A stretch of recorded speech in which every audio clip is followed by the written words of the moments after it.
ডিসেম্বরের আগে নির্বাচন হওয়া সম্ভব, এটা আমি মনে করি, এটা আমার পার্সোনাল অপিনিয়ন।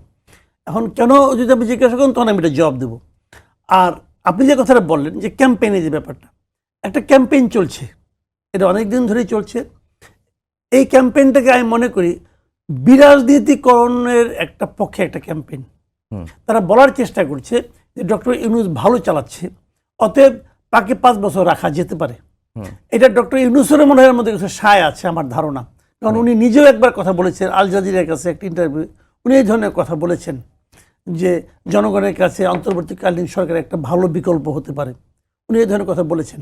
এটা বলে এটা একটা অনৈতিক মন্তব্য ওনার, আমি মনে করি উনি এই ধরনের মন্তব্য করা আমি মনে করি ওনার ঠিক না।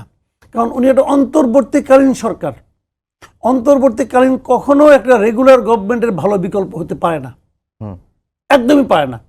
এই সরকারের কারোর কাছে কোনো জবাবদিহিতা নাই, কোনো রকম জবাবদিহিতা নাই, তারা যা ইচ্ছা তাই করতেছে।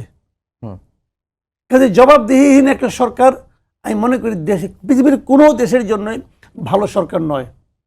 ওনারা এই সকল থেকে, যেমন আপনি যা আলোচনাটা আসছে হয়তো আসবো, এই যে করিডোর দেওয়ার ব্যাপারটা হুট করে তো হয়েছে বলে বসলেন আমাদের নীতিগত সম্মতি আছে, এটা উনি বলতেই পারেন না।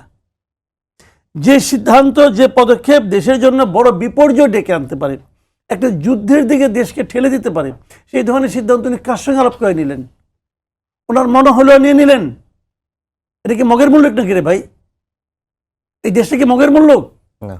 যা ইচ্ছে তা আপনি করলেন।